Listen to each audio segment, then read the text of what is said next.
Bien, ante todo, saludar a mi querida Universidad Central de Venezuela, mi alma mater, a todos los amigos y colegas que siempre están ahí luchando contra las sombras, y a mi querida Mercedes, que me permite estar acá compartiendo con ustedes esta aproximación a un problema que es sustancial a la investigación sobre riesgo, que tiene que ver precisamente con formas de vulnerabilidad. Y como sabemos, la vulnerabilidad no es lo que observamos empíricamente, no es la fragilidad de materiales o la falta de recursos para defenderse de una amenaza natural, sino que es una condición estructural y subjetiva de las sociedades. En ese sentido, a la vuelta de la pandemia de COVID hemos observado digamos, con sorpresa y atención este corpus discursivo que se construyó en torno a la difusión del problema, apuntando, entre otras cosas, a la idea de una nueva normalidad, ¿no? Una difusión que banalizó no solamente a este término, sino a otros que formaban parte de este discurso en torno a la pandemia, que apuntó, entre otras cosas, por ejemplo, a la idea del distanciamiento social como parte de una nueva forma de relacionarnos, así como al teletrabajo como parte de una nueva normalidad. Este corpus discursivo, sin embargo, da cuenta antes bien de contextos vulnerables que en este caso fueron de alcance y de escala global. En ese sentido también, entonces, debemos llamar la atención sobre esta condición plenamente humana de nombrar, de calificar, de dotar de sentido con el nombre y el señalamiento a las cosas y a la naturaleza misma, y entender que esto, desde luego, no es un fenómeno, es un hecho social, y por lo tanto se encuentra determinado contextualmente desde el punto de vista social, subjetivo, pero también simbólico y desde luego ideológico y político. De ahí que el dotar de significados a la realidad también otorga la capacidad de controlar esa forma de nombrar, ¿no? Y por supuesto todo esto por lo general va de la mano de quien detenta y controla el poder. De allí que también identificamos precisamente una serie de aspectos que articulan esos intereses de poder con los objetivos de manejar y reproducir este tipo de discursos para apropiarse de las realidades. Por eso, por ejemplo, advertimos en el caso de los desastres la intención de nombrarlos, ¿no? Nombrar el desastre persigue dotar de significados al desastre en sí mismo, y al mismo tiempo pues le da propiedad a quien lo nombra. Caso clarísimo de la gripe española, ¿no? Nunca peor llamada, que en el caso de la pandemia que acabamos de vivir, pues sin duda asistimos a una notable ansiedad por nombrar, ¿no?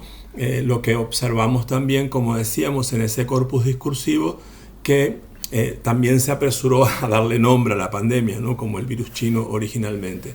Esto, sin embargo, como vemos, condujo a diferentes resultados que más bien se correspondieron con una ausencia de preparación al respecto, es decir, con la vulnerabilidad que decíamos tiene alcance global. No obstante, también nombrar sin duda que satisface a los narcisistas por lo general, ¿no? En esa ansiedad por aparecer y decir, observamos la recurrente cita a pensadores muy de moda, muy de última generación, que entre filósofos y sociólogos se apresuraron a sentenciar, ¿no? Como el caso de Zizek, que es el fin del capitalismo, y nunca más desacertada una afirmación al respecto, o bien Yuval Harari, que decía que vendrá un mundo diferente, nada ha sido diferente, sino que al contrario se han profundizado las condiciones, especialmente de vulnerabilidad, que conocíamos desde antes, ¿no? Y ahora la podemos observar, decíamos, a escala planetaria. Chul Han, sin embargo, sí acertó con la idea de una psicopolítica digital, que hemos también asistido a esta escalada global al respecto, ¿no? Nada de esto, sin embargo, merece el uso del término de nueva normalidad, un término que además es desempolvado y que se había utilizado precisamente en la muerte de Franco cuando acaba la dictadura en España en 1977. ¿Qué supone entonces esta idea de nueva normalidad? Bueno, lo decíamos, ¿no? El distanciamiento social, el uso de mascarillas, cosas que observamos en la vida cotidiana de la pandemia y que de alguna forma parecía señalar que esto estaba llegando para instalarse. Sin embargo, fueron medidas efímeras, ¿sí?, que desaparecieron apenas se decretó el fin de la pandemia. No obstante, algunos aspectos que ya existían previamente, que no son inventados en la pandemia, se ven catapultados, ¿sí?, a partir de ese contexto, especialmente aquellos que tienen que ver con recursos telemáticos, con la videovigilancia y sobre todo la reproducción de contextos virtuales. Vemos, por ejemplo, cómo el término nueva normalidad se institucionalizó. Aquí vemos el caso del Ministerio de Salud de México, o bien a nivel y a escala supranacional, como lo utilizó la UNESCO, por ejemplo. En todo caso, en lo que debemos poner el foco es en los procesos subyacentes y no solo en lo aparente, ¿no? Y para eso es necesario desanclar la mirada del presente, en el sentido de que cada desastre siempre va a desnudar, a hacer visibles problemas que son anteriores, ¿no? Y en ese caso, pues, asistimos a una serie de factores que no aparecen con el desastre, sino que se aceleran y se manifiestan de manera más contundente y dramática, ¿no?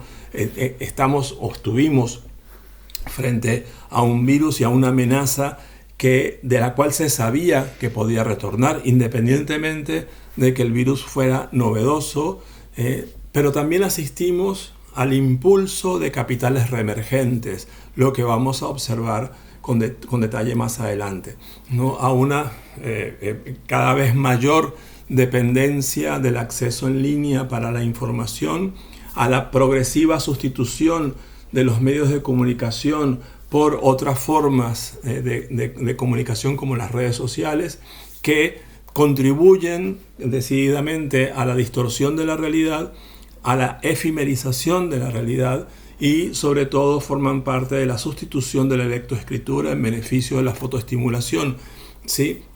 Lo que además estimula formas de percepción de la realidad que también son distorsionadas, y esto afecta directamente la percepción, ¿no?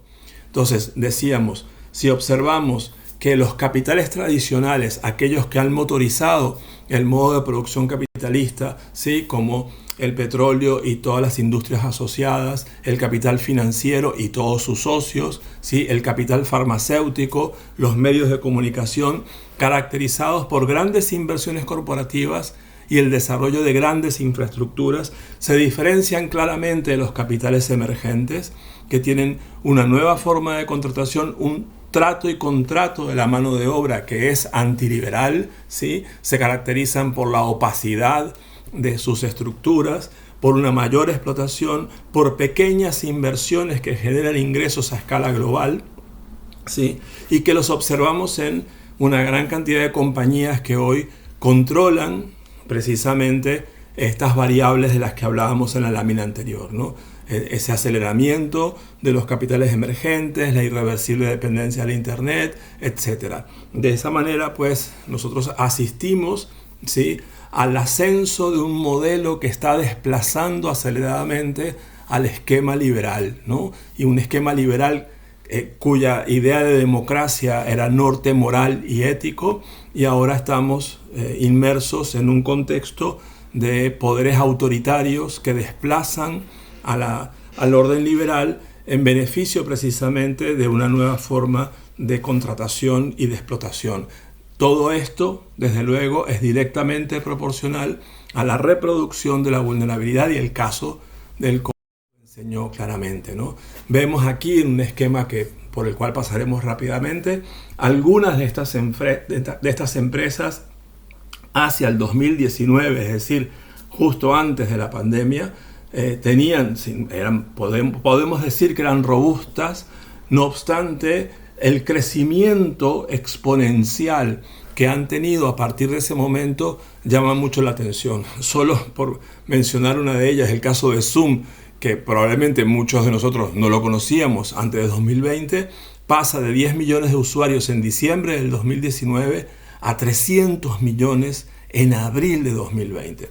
Solo esas y las demás claramente se ven en el gráfico, ¿no? Vemos algunos gráficos también que muestran el crecimiento exponencial del uso de este tipo de plataformas que decimos otra vez, representan pequeñas inversiones para grandes inversiones a nivel global y que caracterizan estos capitales emergentes, ¿no? Entonces, sabemos que todos los desastres históricamente representan una gran oportunidad de negocios, ¿no? Y en este caso los grandes capitales, como siempre, se aprovechan de estas coyunturas para poder obtener ganancias y que sin duda que los capitales nunca se detienen a pensar ni a considerar a los seres humanos. Por lo tanto, al capital que no le interesa la vulnerabilidad, con sus inversiones las reproduce. Y desde luego todos sabemos que a la toma de posesión del poder que más ha expresado en los últimos meses su autoritarismo radical, ¿sí?, asisten precisamente, acompañan a esa toma de poder los dirigentes de estos capitales emergentes que son invitados especiales al respecto, ¿no? Entonces, volvemos otra vez a la misma afirmación. Se trata de capitales que están desplazando de manera abrupta al esquema liberal y democrático de poder en una relación que es directamente proporcional a la reproducción de la vulnerabilidad, ¿no?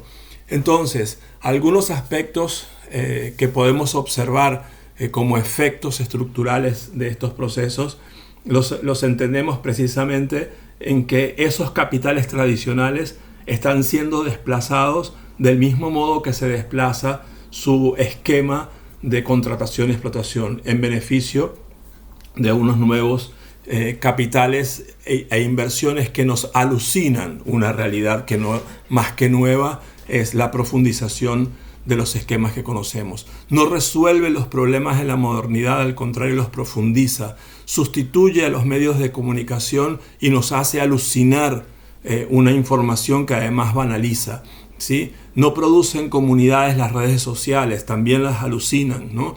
Nos convierten en consumidores de la información, ¿sí? Nos sumergen en una realidad progresivamente más virtual, efímera y distorsionada, ¿sí? Y se ha instalado la sustitución del proceso de lectoescritura por el de la fotoestimulación, que conduce a procesos sinápticos, ¿sí?, que son no solamente diferentes, sino que contribuyen a la relación con la realidad en beneficio precisamente de una estructura de consumo basada en la información. Los capitales emergentes claramente se han fundado sobre estos procesos y contribuyen a que las sociedades sean más vulnerables y desde luego a la globalización de la vulnerabilidad, ¿no? El ejemplo de la COVID-19 fue característico y, como todo desastre, fue una ventana crítica que nos desnudó, nos abrió estos problemas, y sabemos además que todos los desastres aceleran los problemas previos. De allí que en este caso se corroboran claramente al respecto. No fue ninguna amenaza desconocida, sino que halló al mundo dispuesto, mucho más enfocado en el desarrollo de estos capitales que en la resolución del problema, ¿no? De allí que efectivamente la sustitución del orden liberal por uno antiliberal va a estar asentada sobre esta fundación de vulnerabilidades y esta reproducción de vulnerabilidades, ¿no? No se ha cambiado ninguna realidad, se profundiza la existente. Y atendemos también el hecho de que los estados han actuado desde su condición política y no como sociedades. Han representado intereses individuales, antisolidarios y antirregionales, ¿no? Y continuamos en ese sentido reproduciendo los problemas y sobre todo mucho más vulnerables ante amenazas de escala planetaria, ¿no? Observamos también que el impacto de este desastre fue directamente proporcional a las condiciones que halló en cada país. No obstante ello, podemos entender que hoy hablamos de una vulnerabilidad global, ¿no? Global en el sentido de que alcanza al planeta entero. Y que en todo caso, mientras sigamos con relación a este tipo de amenazas enfrascados en soluciones biomédicas, técnicas, ¿sí?, farmacológicas, dejamos de advertir la transversalidad del problema y la transversalidad de las soluciones al respecto, ¿no? La normalidad que venga no tendrá nada de nueva, sino será la reproducción de la que ya conocemos. Entonces les dejo también con esta cita del antropólogo Eric Wolf, que subraya precisamente que somos nosotros los que le damos nombre y sentido a las cosas, y que en el control de la comunicación, ¿sí?, los administradores de la ideología establecen categorías a través de las cuales se percibe la realidad, ¿no? De esta manera, entonces, llamo la atención sobre el problema de nombrar las cosas y que esto esté al servicio de los intereses de poder. Y con esto me despido. Muchísimas gracias una vez más.